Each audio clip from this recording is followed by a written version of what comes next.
अस्सलाम वालेकुम। Programme diplomatic economy, आपका host Aamir Ali with valuable guest. हमें सबसे ज़्यादा ये देखना है कि इस वक्त जो पाकिस्तान की रीजनल डायनामिक्स हैं, इनमें क्या चेंजेस आ रही हैं, पाकिस्तान को इकोनॉमिकली कौन से चैलेंजेस का सामना है, इसके साथ साथ strategical problem not only for Pakistan और फॉर दिस रीजन, इसने पूरे ग्लोब को डिस्टर्ब कर दिया है। Comparing with the petrol prices एक बहुत बड़ा फैक्टर है जिसने पूरी दुनिया में तरक्की के पहिए को भी तकरीबन जाम कर दिया है। इन सारी चीज़ों पे डिस्कस करेंगे हम अपने प्रोग्राम में। We have very valuable panel with us. Sir Ahmed Chanai साहब हमारे साथ मौजूद है, माहिर मुआशियात हैं। उनके साथ डॉक्टर कैसर असलम है, he is a very well renowned personality, Qais Aslam, Dr. Kass Aslam, a very renowned personality, and Naeem Siddiqui साहब, a very renowned businessman, also an economist. पूरे पैनल को मैं वेलकम करता हूँ sir. Thank you to joining मी।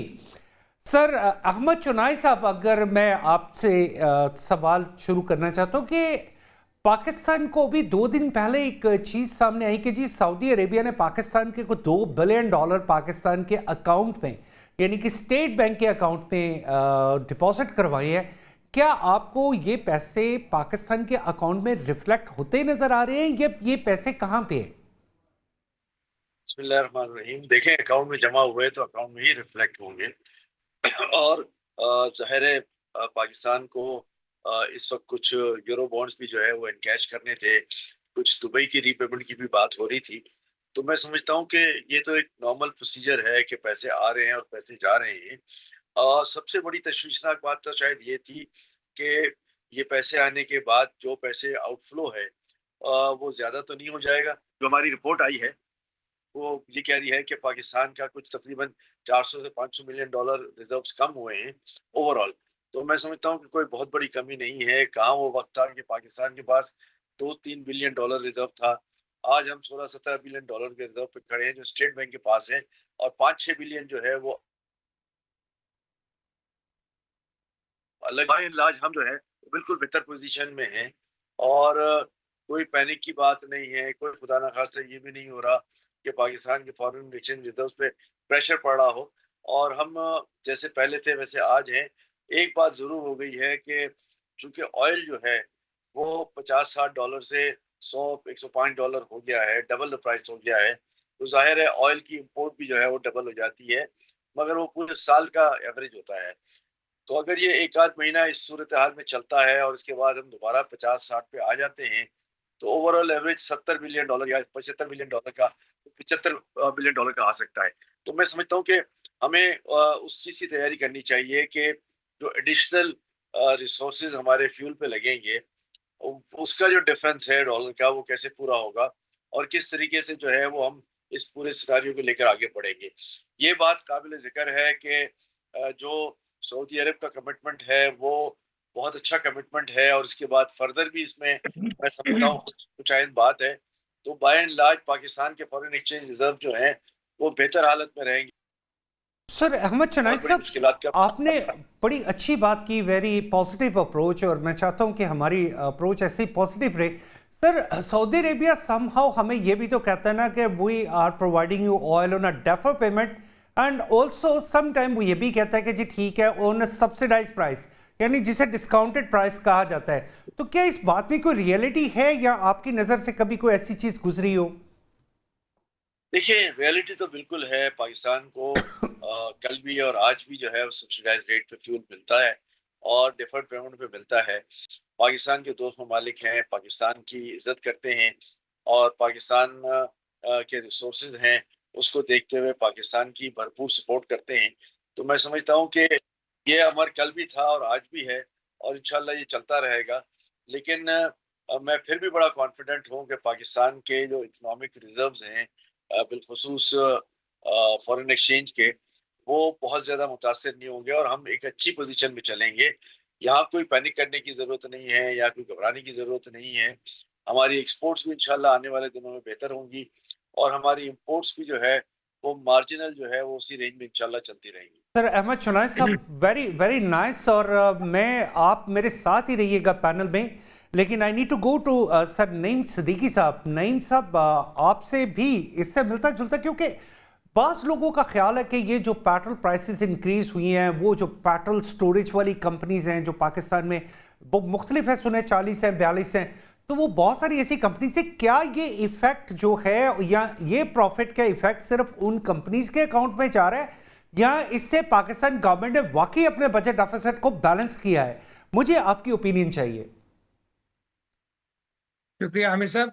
देखिए, ये oil की जो प्राइसेस है ना पाकिस्तान में, ये जैसे जैसे इंटरनेशनल मार्केट में प्राइस बढ़ती या कम होती है, उसी हिसाब से यहाँ पे पाकिस्तान में जो ऑयल की प्राइसेस हैं वो उनको उसी तरीके से एडजस्ट किया जाता है। तो ऐसी कोई खास बात नहीं है कि यहाँ पे कोई स्टॉकिस्ट हैं जो बहुत ज़्यादा ऑयल को ले लेते हैं। ये जैसे ऑयल की अगर प्राइस बड़ी हुई है, अगर उनके पास स्टॉक मौजूद है, अगर उसपे कोई वो गेन लेते भी हैं, तो जब प्राइस कम होती है तो जो स्टॉक है उस पर वो लॉस भी करते हैं।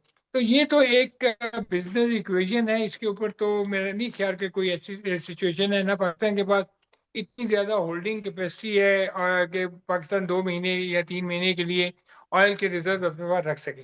अब ये दूसरी बात सबसे इम्पोर्टेंट वो ये है कि देखिए, पाकिस्तान की जो इकोनॉमी है ना, वो एक ड्यूल डिपेंडेंट इकोनॉमी। पता है, दुनिया जब भी किसी किस्म की भी कोई इकोनॉमिक मूवमेंट होती है अपवर्ड या डाउनवर्ड, उसका डायरेक्ट इम्पैक्ट जो डेवलप्ड या अंडर डेवलप्ड कंट्रीज पे सबसे ज्यादा पड़ता है। अब जैसे पाकिस्तान का जो ऑयल है, ये oil is the basic requirement for all the industry और जो आईपीपीस, या हमारे जो पावर प्लांट्स हैं, या हमारे जो होम यूजर्स हैं, ये सब की जो रिक्वायरमेंट है। और इसी रिक्वायरमेंट की वजह से अगर तो इसकी प्राइस कम $60 के अराउंड जैसे थी, तो सबसे बड़ा एडवांटेज पाकिस्तान को ये था कि पाकिस्तान का जो दरामदाद का बिल है वो जो कंट्रोल बजट में था। डेफिसिट है मतलब वो हम उसे कहीं बैलेंस कर लेते थे।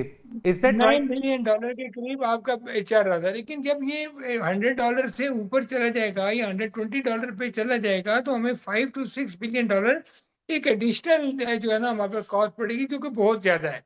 तो ये जो इससे हमारी जो इम्पेक्ट है ऑयल प्राइसेस की वजह से, हमारा इससे ट्रेड डेफिसिट पे बड़ा फर्क पड़ता है, हमारा रूबी पे प्रेशर पड़ सकता है, हमारा इन्फ्लेशन जो है इंक्रीज हो सकता है, हमारी एनर्जी क्राइसिस सर, इससे, जैसे कि इन्फ्लेशन आजकल आप पे तो देख रहे हैं। ऑलरेडी प्रेडिक्शन आ गई है कि inflation have been increased, somebody से जी 8.6%, लेकिन कुछ कह रहे हैं कि देखिए, शायद इससे वो भी ज्यादा है। देखिए इन्फ्लेशन, कोर इन्फ्लेशन देखिए वो आपका इंक्रीज हो रहा है। वो मेरा इस वक्त ख्याल है कि आपका इन्फ्लेशन डबल डिजिट से क्रॉस कर चुका है। यस, का बिल्कुल। बड़ा स्ट्रेस है, हर एक घंटे के बाद बिजली जा रही है। वो गवर्नमेंट इसीलिए ये लोड शेडिंग कर रही है कि वो ऑयल के ऊपर या डीजल के ऊपर इतना डिपेंड नहीं करने देती। आपको पता है, हमारी एलएनजी की इंपोर्ट जो है वो बहुत कम हो गई है, उससे हमें 5 से 6 हज़ार मेगावाट का शॉर्टफॉल हमारे पास हो गया है।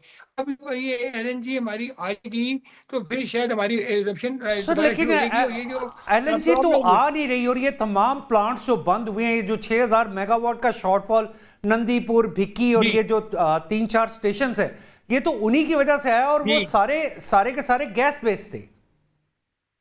बिल्कुल सर। देखिए ना, हम गैस बेस है तो गैस तो हमारी जैसा हमारे पास तो इतनी प्रोडक्शन नहीं होती, हमें तो बाहर से मंगानी पड़ती है। जब हम बाहर से मंगाते हैं, उसमें आजकल जैसे प्रॉब्लम आ रहा है, तो फिर हमारे पास कोई और ऑप्शन नहीं है कि हम इसकी जो कट डाउन करें प्रोडक्शन को। जो प्रोडक्शन को कम करते हैं तो उसका डायरेक्ट इम्पैक्ट हमारी इंडस्ट्री में भी पड़ता है, हमारे हाउस होल्ड में भी पड़ता है। तो इसीलिए आपको ये चीजें आई। उसके बाद दूसरा, आईएमएफ के प्रोग्राम में हम, और आईएमएफ हमें किसी किस्म की सब्सिडी को अलाउ नहीं करता। अलाउ नहीं करते। 158 बिलियन में से 158 मिलियन रुपीज से ज्यादा कोई वो कहता है कि सब्सिडी नहीं दे सकती। इसीलिए आप देख रहे हैं कि आजकल हम ये जो ऑयल में प्राइस गवर्नमेंट ने कम भी की है, तो इसका जो काउंटर इफेक्ट है वो हमारे पीएसडीपी में पड़ा है। वो $100 बिलियन पहले, 100 बिलियन रुपीज पहले उन्होंने उसमें से कम किया है, उसके बाद 70 बिलियन की और पीएचडीपी को कट करके तो आवाम को सब्सिडी दी जा रही है। तो ये जो ओवरऑल इकोनॉमी का जो भी इम्पेक्ट होता है ना, वो लोकल नहीं होता, वो ग्लोबली होता है। अब पाकिस्तान का इशू ये है कि पाकिस्तान एक तो import, जैसे मैंने आपको बताया, हमारा सारा बाहर से आता है। दूसरा जो हमारी एक्सपोर्ट भी है वो हमारी इंपोर्ट से रिलेटेड होती है, उस पर डिपेंडेंट होती है कि हमारा केमिकल आना है, हमारी कॉटन आनी है, हमारी मशीनरी आनी है। रॉ मटेरियल जब यानी हमारी कि रॉ प्रोडक्शन नहीं होगी, मटेरियल इज जैसे आज के also a base of BC hour की वजह से एक्सपोर्ट। प्रोडक्शन कम हो रही है, तो हमें तो हाँ जी, तो वो उसकी वजह से फिर हम एक्सपोर्ट नहीं कर पाएंगे। जब हम एक्सपोर्ट नहीं कर पाएंगे तो फिर हमें ट्रेड डेफिसिट का प्रॉब्लम है। यानी कि दोनों ड्यूल डेफिसिट की मैं बात कर रहा हूँ कि आपका ट्रेड डेफिसिट का, आपका इंपोर्ट में भी आपको ज्यादा देना पड़ेगा और एक्सपोर्ट में डॉलर कम आएंगे। तो आम फहम जो जबान में अगर आप देखा जाए तो पाकिस्तान को दोहरा नुकसान है दोनों साइड से। अब सर इसमें जो प्रॉब्लम सबसे बड़ा ये है कि यस हमने पिछले 25-30 साल से अपनी पॉलिसीज को प्रॉपरली स्ट्रीमलाइन नहीं किया। हमने आने वाले वाकयात के बारे में कोई हमने प्लानिंग नहीं की। हमने नहीं सोचा कि अगले साल में क्या हो सकता है और हम अपने बिजनेस को कैसे बढ़ा सकते हैं। हम अपनी एक्सपोर्ट को देखिए, पाकिस्तान का इशू है कि we can survive only because of dollars. हम रुपी तो जितना मर्जी प्रिंट कर लें, वो तो सिवाय इन्फ्लेशन बढ़ाने के कुछ नहीं करेगा। लेकिन अर्निंग आपकी आनी है डॉलर्स में, और डॉलर से अर्निंग आपकी आती है। 2-3 वजूहत है जिसके आप पैसा कमाते हैं। तो आपकी डायस्पोरा की रेमिटेंसेज हैं, एक आपकी एक्सपोर्ट से रेमिटेंस है, तीसरी आपकी बायलैटरल मल्टीलैटरल से जो आप पैसे लेते हैं। अभी सऊदी अरब से आपने $2 बिलियन लिया, $5 बिलियन सऊदी अरब से आपका आप करनी है 23 को $1 बिलियन की। उसके बाद आपने जुलाई में जाके $500 मिलियन की पेमेंट करी। तो ये आपने सब्सिट्यूट जो जराए हैं उसी से आप लेंगे। तो मकसद कहने का ये है कि हमें इस वक्त लम्हे फिक्रिया ये है कि हम अगर ये कहें कि वहां से पैसे आ गए हमारे पैसे से, तो हमारी किटी में स्टेट बैंक के पास तो अपने पैसे नहीं है। अगर स्टेट बैंक के पास जो अप्रोक्सीमेटली $16 बिलियन के करीब है, बाकी प्राइवेट बैंकों में 5.7 बिलियन के पड़े हुए हैं। तो जब आपका पैसा अपना नहीं कमाएंगे, आप अपना डॉलर नहीं कमाएंगे और आप किसी सूरत में भी जो है सर अपनी नीड्स को पूरी नहीं कर सर सकते, नईम तो साहब, end of the day Naeem साहब आपके पास बिल्कुल एक तो $30 बिलियन जी। आपका वर्डिक्ट बड़ा ज़बरदस्त, बहुत शानदार है। आप चूंकि हमारे पैनल में शामिल हैं, I hope you stay with us. लेकिन डॉक्टर कैस असलम साहब से भी अगर आप मुझे इजाज़त दें तो मैं उनसे भी थोड़ी राय लेना चाह रहा जी हूँ। जी डॉक्टर कैस असलम साहब, पाकिस्तान को $2 बिलियन मिल गए। पाकिस्तान में IMF का जो उनका डेलीगेशन है डायरेक्टर लेवल पे, उन्होंने आगे बड़ी सेटिस्फेक्शन शो कर दी।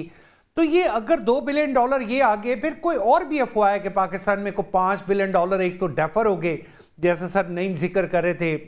और इसी तरह अगर वो $5 बिलियन डेफर हो गए तो वो कौन सी पेमेंट है जिसका जिक्र टर्की की उनकी एक न्यूज एजेंसी ने किया कि पाकिस्तान को कोई एक और पेमेंट भी मिली है, that is also like $5 billion. तो ये सवाल जरा मेरा लंबा है, kindly I hope you can sum up with your vision. शुक्रिया बहुत बहुत। देखें, आपको दोनों व्यूज बहुत खूबसूरत मिल गए, पॉजिटिव भी और जो इश्यूज हैं। हमारी जो टेक्निकली इकोनॉमी है उसके 2-3 हिस्से हैं ना जी। एक गवर्नमेंट है जो पॉलिसी भी बनाती है और टैक्स और लेवीज लगा के अपना फायदा, अपने वो जो डेफिसिट्स भी पूरे कर लेती है, जिसका एक टेक्निकल काम तो ये है कि इकोनॉमी को सपोर्ट देना, क्राइसिस के दिनों में और ज्यादा सपोर्ट देना। दूसरा जो है आपका कैपिटलिस्ट सेक्टर है, जिसमें से आप दो एटलीस्ट लोग तो उस सेक्टर से बैठे हैं और उनको ज्यादा पता है। कैपिटलिस्ट सेक्टर में देखें, होता यह है कि क्राइसिस भी और जब इकोनॉमीज चलती हैं तो कुछ लोगों के फायदे होते हैं, प्रॉफिट्स बनते हैं, और कुछ लोगों के नुकसान होते हैं। जहां तक ऑयल का तल्लक है, एक मैं अभी तीसरे सेक्शन की बात नहीं की अवाम की, ऑयल का तल्लक है, एक अंडरस्टैंड करने की जरूरत है कि क्रूड ऑयल सारी दुनिया के मुल्कों को एक ही प्राइस में मिलेगा। नेचुरली जो प्रोड्यूस कर रहे हैं उनकी बात नहीं कर रहा, जो हमारे जैसे यूरोप के मुल्क हैं, चीन है। मगर उसके बाद उससे क्या बनता है, उसमें हम सिर्फ पेट्रोल की बात करते हैं, हम डीजल की बात करते हैं, हम केरोसिन ऑयल की बात करते हैं, हम असफाल्ट की बात करते हैं, हम जो है मेडिसिनल प्रोडक्ट्स भी हैं, प्लास्टिक्स भी हैं, कॉस्मेटिक्स भी हैं, एक अरे ऑफ प्रोडक्ट्स हैं। अब हमने ये नहीं देखा कि उनमें से किस किस की प्राइस को गवर्नमेंट ने कंट्रोल किया है, और किस पेट्रोल की तो कर दिया कि कभी कम कर दिया कभी ज्यादा कर दिया और लोग उसी पे ही खुश हैं। मगर ये बात सही है कि इन्फ्लेशन जो है वो कोई 10% के करीब गई हुई है, और किराए कम हुए हैं, मगर अब उस तरीके से अभी उसका इम्पैक्ट नहीं हुआ। अवाम जो है एलएनजी उसको मिल नहीं रही, खाने पकाने के प्रॉब्लम्स आए हुए हैं, बिजली का लोड शेडिंग अब हर घंटे के बाद होती जा रही है। ये क्राइसिस दिखा रहा है ना जी। आपके कम भी किया है तो 300 के करीब, शायद मैंने कल पेट्रोल डलवाया है तो वो 360 रुपए 368 रुपीज का था, आज शायद कम हो गया, वो मुझे अंदाजा नहीं है। बट द पॉइंट इज के इसका कल्मिनेटिव इफेक्ट, रिपल इफेक्ट बाकी चीजों पे पड़ता है, हर चीज की कीमत बढ़ जाती है एंड सच फोर्थ। आपने दूसरी बात की जो बड़ी इंपॉर्टेंट है कि वो जो गवर्नमेंट का डेफिसिट है आईएमएफ के सामने हमने पूरा करना है, तो सबसे आसान यही है कि पेट्रोलियम पे कर लिया जाए। असल बात जो की गई है वो बहुत इंपॉर्टेंट है कि हम कॉन्टिजेंसीज के लिए, क्राइसिस सिचुएशन के लिए क्यों नहीं तैयार रहे। हम हमेशा जब क्राइसिस आता है, और हमेशा क्या, हर दूसरे तीसरे साल आता है, हम वो जो डेवलपमेंट एक्सपेंडिचर है उसको काट के चीजें करते हैं, मगर वो भी उतना ही इम्पोर्टेंट है ना कि हमने इंफ्रास्ट्रक्चर बनाना है, हमने सड़कें बनानी है, हमने बिजली की एजुकेशन है, तारें नहीं खास तौर पे लगानी। एजुकेशन और हेल्थ के सेक्टर से बड़े पैसे निकल जाते हैं हमेशा जब भी ऐसे क्राइसिस आते हैं। मैंने इस चीज को नोटिस किया है।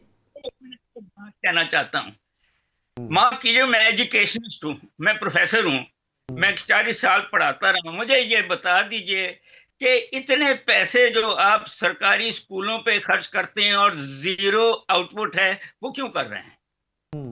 मुझे मैं एजुकेशन के हक में हूँ, मैं फ्री एजुकेशन के हक में भी हूँ, मगर मैं क्वालिटी एजुकेशन के हक में हूँ कि वो बच्चे हम पैदा करें जो फिर हमारे इस क्राइसिस को दूर कर सकें। सर डॉक्टर साहब, हमारे वो जो डॉक्टर साहब अगर स्कूल जो पैदा कर रहे हैं भेज रहे हैं, सो हेल्थ भी अब आपने प्राइवेट कर दी, एजुकेशन भी प्राइवेट कर दी, तो गवर्नमेंट में ये क्यों रखे हुए हैं? हाँ, वो सारा बोझ पूरा भी है। एक लश्कर क्यों पाला हुआ है। डॉक्टर साहब मुझे आपको थोड़ी देर के लिए जहमत देनी है। I want to go to, आप जैसे एंटरप्रेन्योर्स को दे देने हैं, सो दोनों बातें नहीं चलेंगी सर इररिस्पेक्टिवली।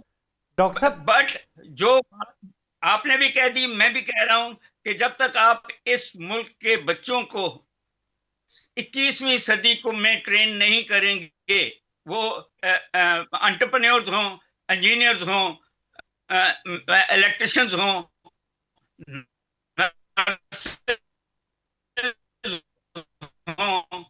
आप इन क्राइसिस से निकल ही नहीं सकते। मर्ज नाम लगा दें डॉक्टर साहब बिल्कुल आपका बड़ा बड़ा it's a very bright point of view. मैं भी हमेशा यही सोचता हूं, जैसा आपने कहा, the education should move to the technical side. Sir Ahmed Chanai साहब हमारे साथ मौजूद है। सर अहमद चनाई साहब, एक क्वेश्चन जो है कि आईएमएफ कहता है कि अप टू 2026 जून हम पाकिस्तान के फॉरेन रिजर्व्स यानी कि डॉलर को किसी तरीके से $20 बिलियन प्लस, जो स्टेट बैंक में, I am not talking in a private sector, इससे प्लस कर लेंगे। टेक्निकली तो 2 महीने ही रह गए हैं। तो do you feel Pakistan is ready to meet up this target right now? ये हम उस टारगेट पे पहुंच जाएंगे? देखिए, जाहिर है जब ये डील हमारी हुई थी, पूरा एक प्लान बना होगा और वो प्लान जो है वो राइट अप टू टूट जाएगा। लेकिन पाकिस्तान इस सिलसिले में ईगरली सऊदी अरब की तरफ और दूसरे ममालिक की तरफ देख रहा है कि कोई टेम्पररी फंडिंग हो जाए और हम इस टारगेट को पूरा कर लें।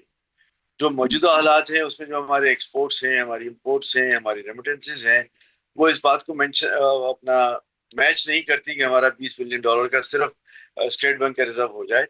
तो मैं समझता हूँ कि डेफिनेटली पाकिस्तान की जो एस्टैब्लिशमेंट है, गवर्नमेंट है, उसने प्लान बनाया हुआ होगा कि किस तरह इस शॉर्टफॉल को मीट करेंगे और कैसे जो है वो लोगों को सामने लेकर आएंगे। तो मैं समझता हूँ कि बाय एंड लार्ज ये प्रोग्राम बना हुआ है और इसका आधा जो है वो फाइनेंस मिनिस्टर साहब ने अपनी रिसेंटली 1-2 रोज पहले प्रेस कॉन्फ्रेंस में भी किया था। तो मैं समझता हूँ कि वी आर वेल कवर्ड और ये लास्ट मोमेंट पे हमें मैं सरप्राइज नहीं कहता, मगर लास्ट मोमेंट पे इतला मिलेगी इतनी फंडिंग जो है वो फला जगह से आ गई और हमारा जो बेसिक रिक्वायरमेंट था फंडिंग पूरे करने का वो हो जाएगा। पाकिस्तान की रीजनल पोजीशन बहुत अच्छी हो गई है। पूरी दुनिया पाकिस्तान पर एतमाद करने की बात कर रही है। तो ये कोई एक बड़ी डील नहीं है कि $3-4 बिलियन जो है वो कहीं से रिजर्व ला के हम उसको पूरा कर लें और आईएमएफ के सामने सुप्रू हो जाएं। सर बिल्कुल ठीक है। Sir you stay with us. लेकिन एक छोटा सा सवाल, नईम सिद्दीकी साहब, जैसे अहमद चनाई साहब ने कहा कि हम किसी न किसी तरीके से इस फंड को पूरा कर लेंगे और इस डेफिसिट से, यानी इस प्रॉब्लम से कि हमने उसे $20 बिलियन तक लेके जाना है, उसको मैनेज कर लेंगे। उसके बाद एक नेचुरल सी बात आती है, वो आता है प्रेशर ऑन द डॉलर। क्या ये मुमकिन है फॉर द एक्सपोर्टर? देखिए अभी पाकिस्तान में जब $4 बिलियन $5 बिलियन थे, तब से हमने ₹300 पे आहिस्ता आहिस्ता करते करते से ₹280 पे रुपए को ले। बड़े अरसे बाद ऐसा हुआ कि रुपया गेन हुआ।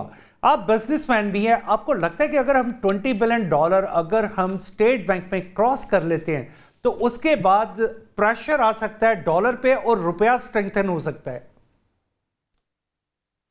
देखिए, अभी डॉलर के अगेंस्ट रुपये के स्ट्रेंथ होने की तो इतनी प्रिडिक्शन नहीं है, क्योंकि इंटरनेशनल मार्केट में इस वक्त डॉलर खुद ही वीक हो रहा है। अगर आप देखें तो अमेरिकन के जो अपने एक्सपेंडिचर्स हैं, $3.7 ट्रिलियन जो है वो डेट में है। वो जब कोई गवर्नमेंट इतने बड़े डेट में हो तो उसको, जब ये पेट्रोल डॉलर की जो, जब से पेट्रोल डॉलर का अब इशू चल रहा है और दूसरे मुल्क जो है वो अपनी करेंसी में ट्रेड करना चाहते हैं, कोई कहता है युआन में ट्रेड करे, कोई कहता है ईरानी करेंसी में ट्रेड करे, तो जो अब डिफरेंट दुनिया में ब्लॉक बन रहे हैं। देखिए, बुनियादी तौर पे जो एक बात मैं आपको बता दूं कि ये जो जंग है ना, मिलिटरीली इतना इफेक्ट नहीं करेगी। मिलिटरीली जो है वो एक सर्टन एरिया को तबाह करेगी, एक सर्टन कंट्री के कुछ हिस्से को तबाह करेगी, जिसके बाद अगेन दोबारा चांस है कि वो $10 बिलियन $20 बिलियन लगा के दोबारा खड़ा हो जाए। लेकिन जो इसका ग्लोबल इकोनॉमी का इम्पैक्ट आता है ना, वो पूरी दुनिया उससे गरीब होती है, पूरी दुनिया उससे इफेक्ट करती है। जब पूरी दुनिया इकोनॉमिकली इफेक्ट होती है तो ये जो एक शरह नमू, जिसको जीडीपी ग्रोथ आप कहते हैं, वो पूरी दुनिया की क्रॉस द बोर्ड कम होना शुरू हो जाती है। आप देखें इस वक्त, आप देखें कि आपका यूरोप के क्या हालात हैं इस वक्त। आप देखें आपके अमेरिका, आज अमेरिका कहता है कि हम 50% टैरिफ लगा देंगे, हम 20% है, हमारे में 19% टैरिफ लगा हुआ है। आप क्या समझते हैं इसका असर को खाली हम आउटसाइड वर्ल्ड पे पड़ेगा या उन पे पड़ेगा जो अमेरिका को एक्सपोर्ट करे? नहीं, इसका सबसे ज्यादा फर्क अमेरिकन को खुद पड़ेगा। उनकी अपनी जो इन्फ्लेशन बढ़ेगा, उनके मुल्क में महंगाई बढ़ेगी, उनकी कॉस्ट ऑफ जो जो जो जिसको कहते हैं पीपीआई जो है वो बढ़ेंगे, तो लोगों की परचेज पावर पैरिटी डाउन होना शुरू हो जाएगी। तो ये इसका जंग तो महीने में खत्म हो जाती है, लेकिन उसके जो इम्पैक्ट है वो इकोनॉमिक इम्पैक्ट बहुत लॉन्ग टर्म रहते हैं। तो ये देखना ये है कि आगे जाके आप जो $20 बिलियन का, हम तो आज तक डॉलरों के मामले में तो इतने बदकिस्मत रहे हैं कि कभी भी नहीं इकट्ठे कर सके। उसकी वजह ये है कि हम अगर पिछले 25 साल का कंपैरिजन कर लें तो आप बांग्लादेश और वियतनाम, आप एक ही लाइन में थे, आपकी पैरिटी एक ही थी। आप सब 5.5 बिलियन से, और वियतनाम 8 बिलियन पे था, पाकिस्तान 7 बिलियन पे था। आज कंपेयर तो करें, वियतनाम 400 बिलियन क्रॉस करके एक्सपोर्ट में, बांग्लादेश 75-80 बिलियन डॉलर पे चला गया।